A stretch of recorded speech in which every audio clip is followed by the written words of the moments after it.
Let's get started. Good morning, everyone. I'm Don Williamson. I'm the 2020 Chairman of the Board of the Corona Chamber of Commerce. Today we have another great agenda for you with a lot of information for you to know and use. And we truly do appreciate the time you take to come and listen to these calls, which we do every week at this time. Today I'm going to be sharing the agenda with our Chairman-elect, Kim Maybon, who's the owner of Creative by Design, and many of the graphics that you get from the Corona Chamber of Commerce is the great work of Kim. So she's going to be sharing details about upcoming events and announcements today. And Kim, could you tell us a little bit about today's sponsor? Sure, thank you, Don, and good morning, everybody. Today's event is sponsored by LC Cabinets and Floors. LC Cabinets and Floors is a family-owned and operated company that has been in business for 15 years. And they are found right here in Corona, California. They specialize in renovating kitchens and bathrooms, from cabinets, countertops, flooring, plumbing, electrical, and custom shower doors with professional design concepts and even allow for customization. Stop by and visit their showroom with plenty of displays that exemplify their custom work. Don? Thank you, Kim. As we have today's calls, you're going to have a chance to ask questions of those giving presentations. However, don't just blurt out your questions online. We ask that you use the chat box, as you can see on the screen here. Then we can look and see at the questions. We can combine any duplicates and keep it organized. So this is how we handle the questions. And like I said, there will be time. The Corona Chamber of Commerce continues to work every single day for our business community. We're here. We want to be a resource for your prosperity and help any way we can. We're advocating for you at every level, every day. If you're on this call and happen not to be a member of the Chamber of Commerce, we invite you to contact Robert Yanez. Robert is our membership development specialist. He's available to you to answer your questions about the Chamber and what benefits that you receive as being a member of this Chamber of Commerce, which is soon going to be 110 years old. So you can be part of the legacy here. If you know someone in your business that you deal with that you think should be a member of the Chamber of Commerce, we sure would like to talk to them. If one of your businesses that you refer actually joins, we will give you a free advertisement in the Corona Business News. Now let's jump right into our agenda. Like I just said, we're really big on advocating for our businesses wherever we can at every level of government. And the spear that we use, the tip of that spear, is Mr. Jeff Gibson from Occidental Communication Groups. He keeps us posted on what's happening from Washington to Corona in every way. We depend on him, and he doesn't disappoint us. He has some things to tell us about, some very current events, we hope, and I'm going to turn it over to Jeff. Thank you, Don. I appreciate that. So wanted to update everybody. I know many of you have spent a good deal of time over the last 24 hours watching and kind of trying to decide what's happening on the national level. At the state level, we had a number of very important races that we were watching, specifically with the propositions, and I'd like to run through them right now as far as what where they are. One, we have 99% of the precincts reporting statewide, and so that usually means that we're going to what that means in the real world is that you are going to be very close to being finished. Unfortunately, as we know in Sacramento and Washington, D.C., the real world and the terms that are used in the real world, like 99% complete, is just the start of a 2-week conflagration that can drag on for quite some time. But here is where there's about 800,000 ballots left to count statewide. That is going to be done. There are going to be announcements every day, basically right around 5 o'clock by most urban counties. And so we'll know on close races. In the city of Corona, there's a city council race that has 3 candidates in it, and first place to third place could change very rapidly based upon where that is. There's a sales tax measure that is ahead by about 600 votes out of 23,000 counted. And again, that's only 1/3 of the vote in the city of Corona. So we're probably not going to know the final results of that until sometime next week. Unfortunately, that's not something that I choose, but that is something that is chosen for us by the bureaucracy, especially at the county registrar's office. With that, going through where we are right now. So with the propositions 14 through 25. Prop 14, which we advised a no vote on, right now is very narrowly ahead by about 240,000 votes, 51.1 to 48.9. So right now that's trending. That is trending as a yes. Those are bonds for stem cell research. It's about $5 billion in bonds.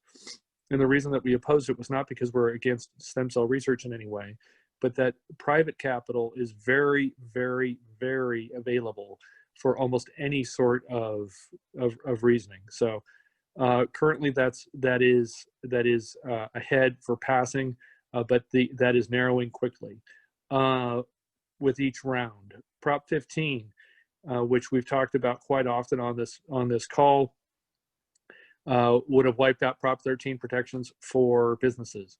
That is failing by about 400,000 votes, and the margin against that continues to grow with each round of votes that are reported.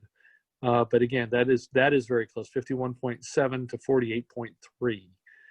Prop 16, which is dealt with rolling back affirmative or re-implementing quotas in the state of California for demographics and for employers, is failing. That likely is, we can call that, any reasonable person could call that race. It's 56% no. So it's going to be very difficult for them to come back with 800,000 votes. It's already lost by 1.4 million votes, which are more than outstanding. So even if every vote came in favor of it.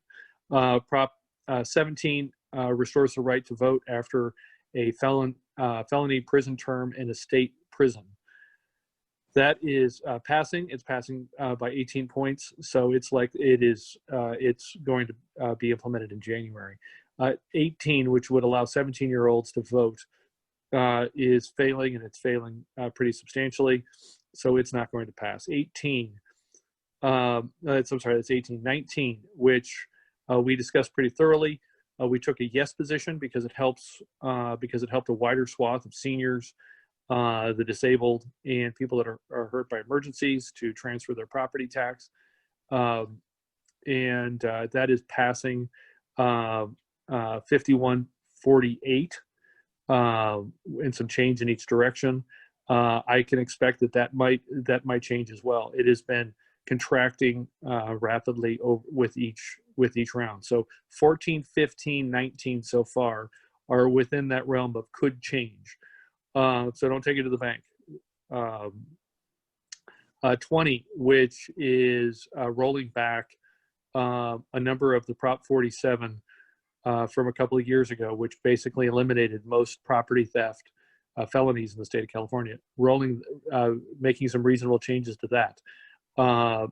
That is failing by a large margin, 62-37.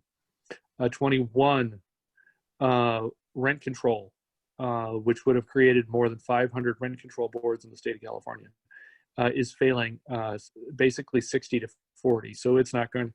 This is the second time it happened in 2018 as well, and it failed then 60-40. So it's going to be going away. 22, app-based drivers. You probably have seen a lot of this. Deals with independent contractors. It's very narrowly drawn for the initiative. Very narrowly only deals with app-based drivers. That is passing 58-41 with some change. The kidney dialysis proposition 23, which was an attempt by some unions to make some additional operating requirements on kidney dialysis centers. That is failing and it's failing pretty substantially, 64 to 36. So it's not going to change. And then two more, Prop 24 dealing with privacy laws.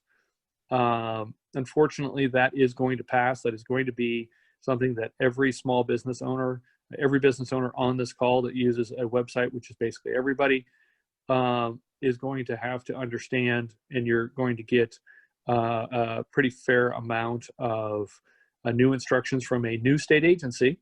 Yay! I was just thinking to myself, you know, the one thing that the state of California needs is a new regulatory agency on small businesses. This one is going to implement the recently passed privacy laws. This is going to be something that you're going to have to deal with in January.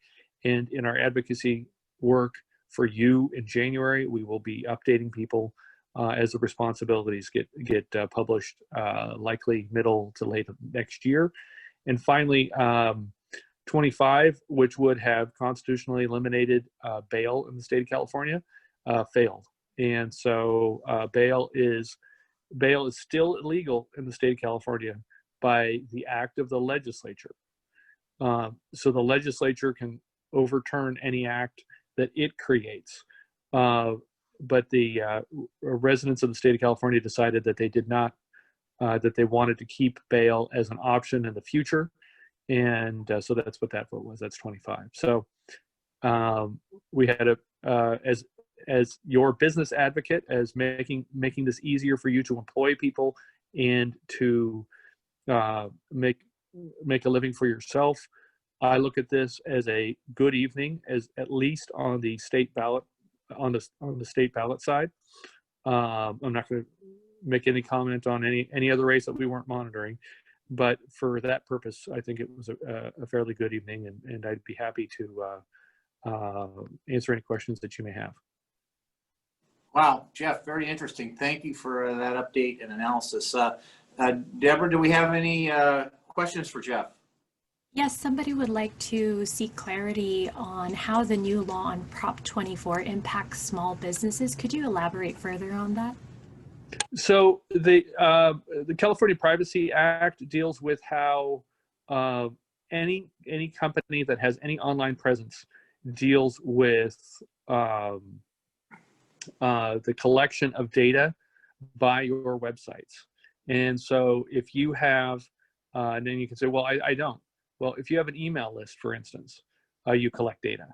The bill, unfortunately, was drawn to regulate large businesses, Facebook, Twitter, Instagram, where you're providing Google, where you're providing a huge amount of data, where they track every possible keystroke that you make.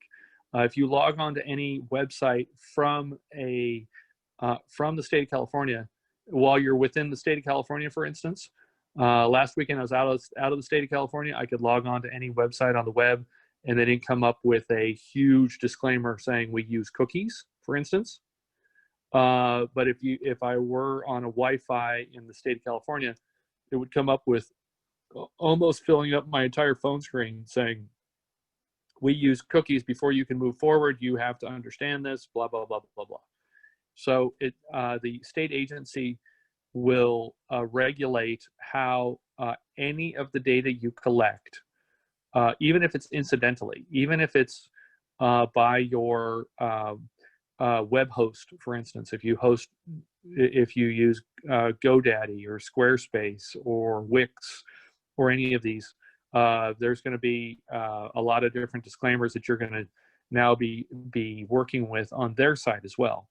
And unfortunately, the advocates for the Privacy Act, and you look at it and you think, okay, well, that's reasonable. People should be able to control their own data, right? I do. I want to. So I don't have any question about that. But it creates a new government agency that is able to draw regulation. And the history of that in this state and nationally is that those regulations are designed specifically to deal with small businesses. And so you are going to have to be on top of your user agreements with your web hosting company, and make sure that you're in compliance with all of those pieces, and that's where we're going to come back. I don't know if that answered your question or not, but. Deborah, any more questions for Jeff? Yes, it's your answer was definitely helpful. There are a couple more questions in the chat, and I'm just going to go in order. Sure. So somebody would like to know that, a recent action by a judge prevents the governor from doing future impacts. Could you provide us your insight on this, and is it only COVID related? So that deals with the California Emergency Services Act.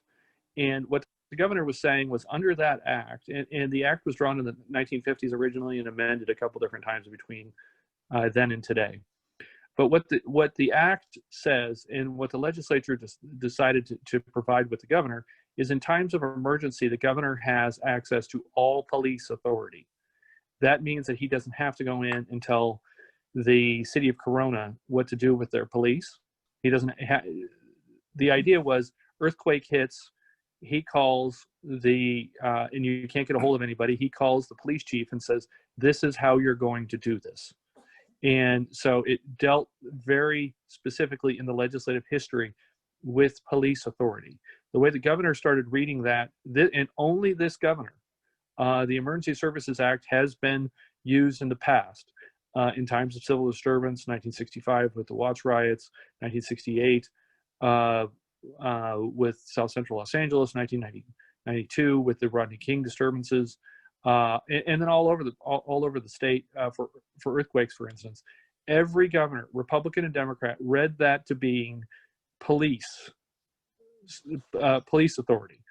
What this governor read that to mean was by police authority, he had the ability to say, okay, I'm going to implement, for instance, the election, but I'm going to dictate that all regular polling places be closed and that we go to a mail-only ballot. And then several different times within and I'm going to claim that under the police authority. So you can say, well, wait, that doesn't sound like a police authority. That's precisely what the judge agreed with. So that is dealing with a judge saying that right now the ruling only deals with the emergency orders that the governor is now living under, and there are multiple cases in which the governor has said, and not to get into a debate about it, I'm just trying to describe it as succinctly as possible. The governor said, I'm going to implement this part of the code, but because of the emergency, I'm not going to implement that part of the code. And what the lawsuit was saying was, no, you have the ability to declare an emergency, but you are under your responsibility under the separation of powers is to implement what we pass and what the governor has signed. So you don't get to pick and choose once you've signed something and say, for instance, cars can now go 75 miles an hour on local streets because you're racing against Godzilla, but you don't have to wear your seatbelt. All of those types of things, that's kind of the case that was being made. Currently, it only deals with COVID. Obviously, it will have rulings like this are very rare. Usually the courts give great deference to the governor and to the legislature to work the problems of making law to themselves. I'm not criticizing the Sutter County Superior Court.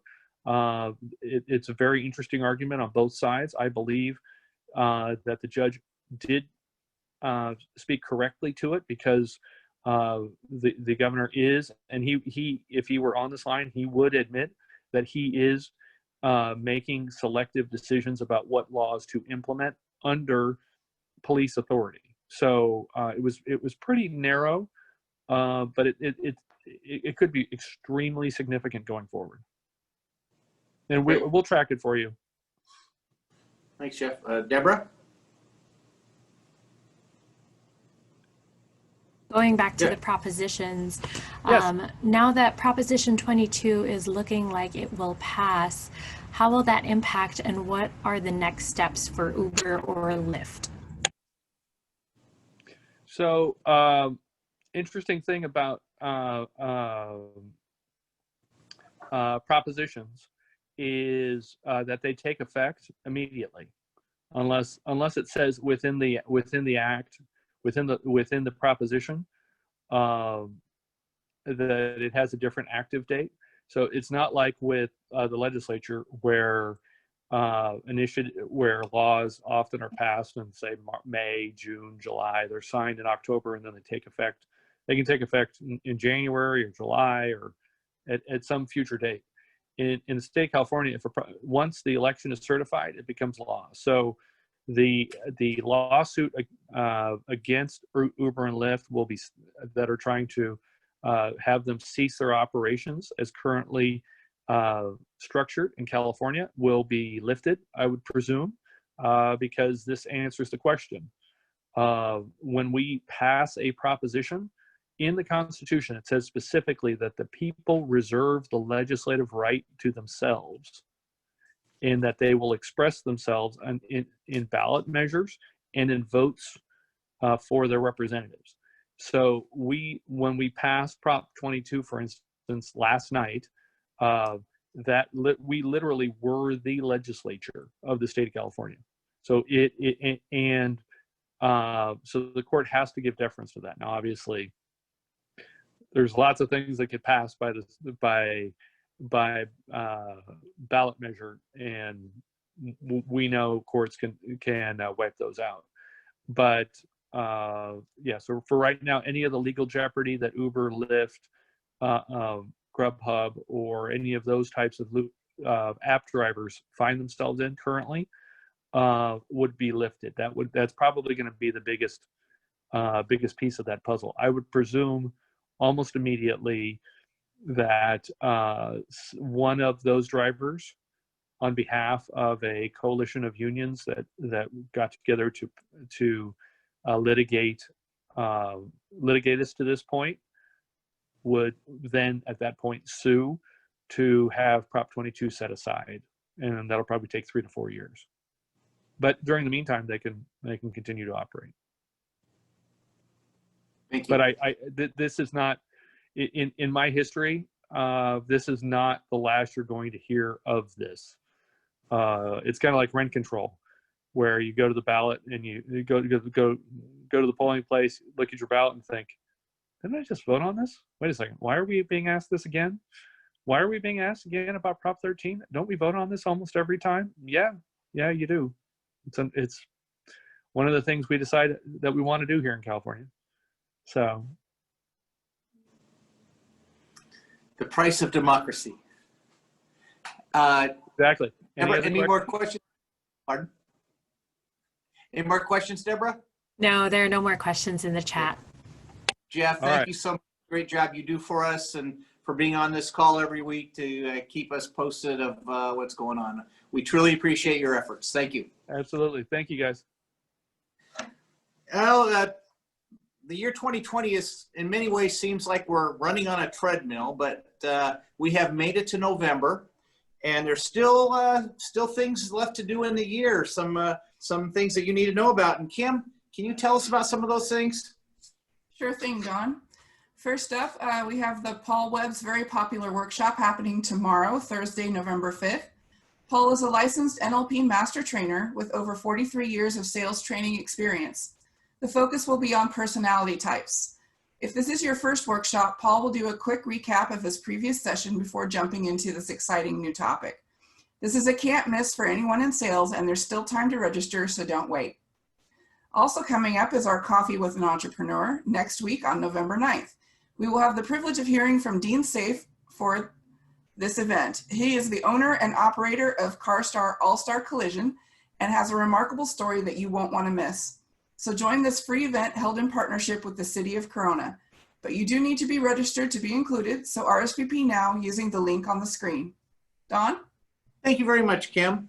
So hopefully you jotted down some notes and you'll be able to take advantage of those events that we're going to be presenting to you. Once again, I'd like to thank our today's sponsors, LC Cabinets and Floors. LC's custom cabinet lines fit every homeowner's budget needs.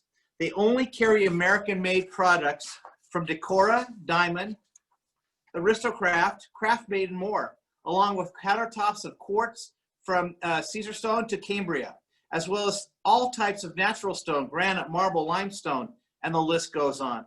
Meanwhile, their flooring department has a large selection of types of products: carpet, engineered wood, laminate, ceramic tile, and natural stone. Drop by their showroom if you'd like to see their great work, which can be found alongside Palisades Drive here in Corona. So we just again want to thank Elsie so much for their generous support of the Chamber today. And if you're interested in sponsoring this call or in other sponsorship opportunities we have here at the Chamber of Commerce, please contact us here. And anyone in the office can help you with that. Bobby, Stephanie, Desiree, please give us a call. Now we've come to our main topic today. You might remember that back in June, we had members of the City Council give us a city development update. And today we have Council Member Yolanda Carrillo back to address us. If you're new to Corona, you might not yet know who Yolanda is. She is not only a Corona City Council member, but currently the Executive Director, CEO of the Corona Norco Family YMCA. Her years of service with the YMCA date back to 1996, when she began her career at the Redlands YMCA. She moved here to Corona in 1997 and has been with Corona Norco YMCA ever since. She is very active in this community, serving in many different capacities for her city, county, and state in various organizations. She was at one time chair-elect here, but had a greater call to be a member of the Corona City Council, and we lost her as chairman for a year. And hey, it got me kicked up to be 2020. So thanks for that, Yolanda. And on a personal note, Yolanda Carrillo is one of my heroes. You know, a lot of people hear the YMCA and you think, oh, the YMCA always been around. We've always been around. We were going to lose our YMCA here in Corona, well on its way to bankruptcy. And instead, Yolanda Carrillo not only came in and revived the YMCA, but has made it thrive in this region, helping hundreds, if not thousands, of children and their families. And she is just an incredible person, and I am so fond of her and grateful to her for being in Corona, California. So with that, I'd like to present to you Council Member Yolanda Carrillo. Geez, Don, thank you so much. That was a great introduction. And I'm so pleased to be here this morning. I have a few updates to share with you, and I'm really excited about our city and where it's going. And I'm telling you, I know everybody's a little distracted this morning with this election, but hopefully everything will come in soon and we can all get on. And I just want everybody to understand, no matter what happens or whatever the outcomes are, the sun will rise the next morning and we will move on, because that's what Americans do. So let me start. I'm going to start with the Corona Mall. The city remains committed to revitalizing the Corona Mall and creating an inviting commercial center and community gathering place for our residents and businesses. And although the tenant negotiations and plans are still confidential, I can share with you that the city is working closely with the developer to ensure that the 86,000 square feet center can be transformed into a community destination with a mix of tenants, amenities that all will celebrate Corona. Our city team is currently in conversations with the developer and a national brand tenant that will create a regional draw. That's exciting news. We are excited to see the unique offerings that will form part of the Corona Mall and hope to be able to make the information public in the coming months. And I probe every week to see, can we say something yet? Can we say something yet? So information will be coming soon, and it's going to really excite everybody. So next, I'm going to move into the City of Hope. Also in our downtown, we are proud to soon welcome the expansion of the City of Hope, a renowned and leading national cancer treatment center. The new expanded 32,000 square foot home for the City of Hope will be in the heart of Corona's downtown district and provide state-of-the-art oncology services for children and adults battling cancer in our community. And I know that there are lots of patients that can't wait to have it open. We anticipate the facility will open in second quarter of 2021. As part of the medical office development, Bell Avenue and Sheridan Street will be widened to its ultimate width between 6th and 8th Street. You will see road construction in the area over the next couple of months. The final street configuration of Bell Avenue will allow for pull-in diagonal parking, helping to give this area a true downtown feel. And I don't know if you've been around other communities where their downtown has been revitalized, and it seems that diagonal parking is always part of that event. So that's exciting for us. Community input will play an integral role in the downtown revitalization plan, as businesses and residents will be invited to share their ideas to make Corona's downtown district a welcoming and exciting hub for the community. We will have more updates on the plan in the coming months as a firm is selected to assist the city with this efforts and engage our community in the process. So there is an opportunity there, and I urge the Corona Chamber to create some ad hoc committees to make sure that the Corona voice is inside the plan. And I'll move on to the citywide strategic plan. The city of Corona is beginning to work on a new strategic plan to guide the city's priorities for the next 3 to 5 years. The strategic plan is designed to help the city identify major priorities and determine actions to achieve those goals. It will also help the city increase transparent communication about the work it is doing to serve the public as efficiently and as effectively as possible. The planning process is being facilitated by an independent group from the company Moss Adams, and will bring together ideas and information from residents, city council members, city staff, and other stakeholder groups. As part of this process, we're asking for public input and the city's potential goals, challenges, and opportunities for the coming years. The community survey is open through November 13th, where residents can provide their thoughts on these issues. So there's another opportunity for the public to be involved. Please visit our website at www.coronaca.gov to take the survey. We are hoping to get as much feedback as possible, so please make sure your voice is heard. Further opportunities to participate will include open houses planned in December and in January, as well as public meetings with the city council over the next few months. Again, the chamber really needs to get their voice, and I hope you're planning to have a group meet with this new group. So let's go into community development. First, the city's planning department will start taking applications for cannabis retail establishments in January. The proposed fee to submit an application will be just under $10,000, and that's on our city council agenda for tonight. The second, the planning department will be working on a new housing plan. This plan is done every 8 years, and it outlines and sets out where any new housing could be developed. There will be public surveys, and the public will be asked to get involved. In the Arantine Hills Bedford Canyon area, our brand new shopping center is fully graded now, so the building for a new shopping center will be in full swing. There is also a confirmed hotel that will be included. The second phase of Arantine Hills will be coming in the first quarter of next year, with models being developed for new housing sales. Some of you might have heard that the new homes portion of Arantine Hills was sold to Pacific Ventures, and a good friend to the city of Corona, John Sherwood, moved from New Homes to Pacific Ventures. So he will still be here helping with the new phase. And I'm really excited about that. That someone who was there at the beginning is moving through the project again with the next phase. So now a little bit about our library and recreation services.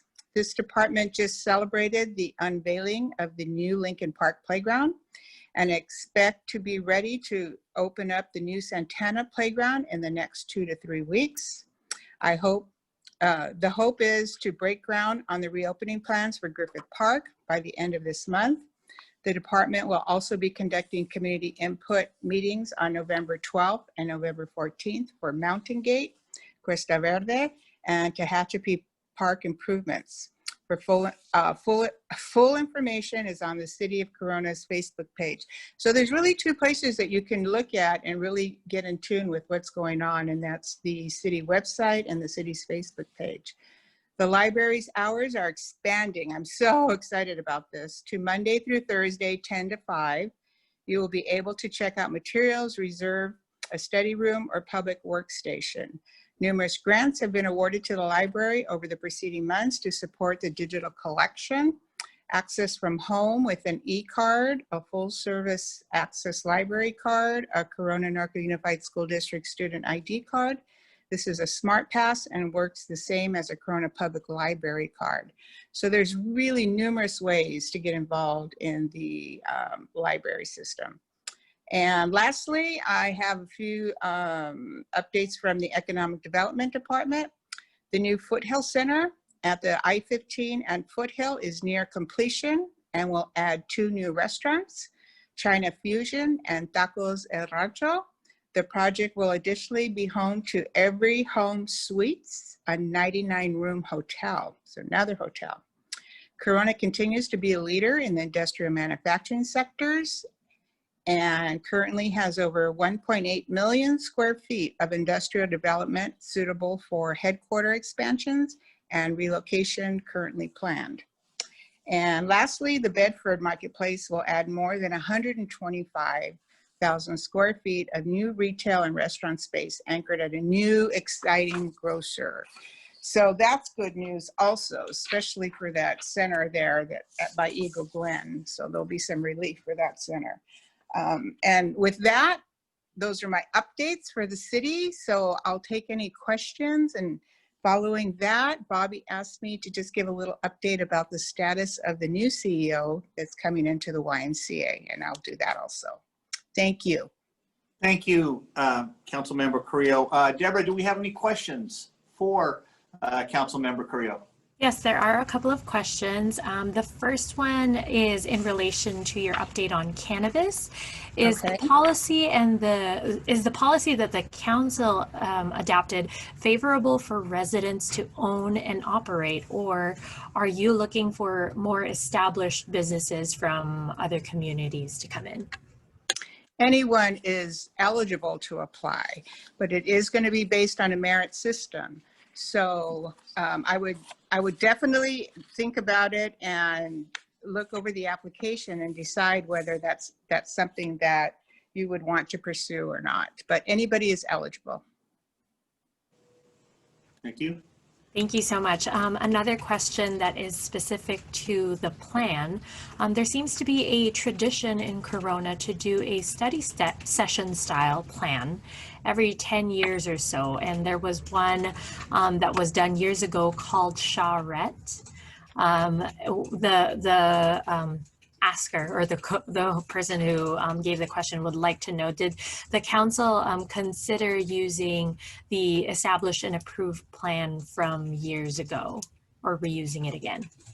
Okay, as far as I know, that the answer is no. I don't know if that ever came before council prior to me, but I would assume that the plan is probably outdated by now, and a lot's happened since that plan that we're speaking about was done. So I think having a fresh new plan with new ideas with all the current residents is the way to go. Deborah, do we have any more questions for Councilmember Carrillo? I'm so sorry, I think I was muted. I just got another follow-up question regarding the cannabis plan. And we'd like to know, does the cannabis plan allow for just a retail outlet? And what are the requirements relating to zoning? Okay, there are requirements for zoning, and it's not just retail. So there's a few other aspects, and I don't want to misspeak because I didn't personally work on the plan. So you can go to the city website and it's all outlined there in writing, and you can make copies, etc. Thank you, Don. There are no more questions. Thank you. And before we move on to the update from the YMCA, I just want to remind everyone on this call that Yolanda will be the last of the council members that served under the old at-large system that we had, that now we have the districts. And with the election yesterday, she will be retiring from the council. And on behalf of the city council and myself, I just want to thank her so much for her service to the city of Corona during these last couple of years. I know it takes so much of your personal time and effort and a lot of fortitude to serve on the Corona City Council, and I just thank you so much. At this time, Yolanda, I think you had something then to share about the YMCA. Thank you, Don. I just wanted to share that there was a national search conducted for my position, and there was 99 applications received for the position. So those are being all gone through a committee on the board of directors of the YMCA, and they're down to the finals and doing interviews right now. And somebody should be selected hopefully by the first week in December. They'll have a couple of weeks to work with me, and then I will be retiring. And of course, I live here in Corona, so I will be available to help also.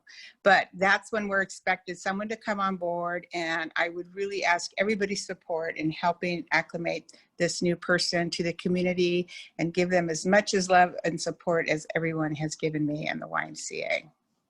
Thank you. Hey, God bless you, Yolanda. You truly are a local hero here. And, you know, it wasn't until I did some research that I realized just how close we were to losing that YMCA, that you have just made a juggernaut of service. And again, I'm so appreciative of you, and I respect you so much. So thank you.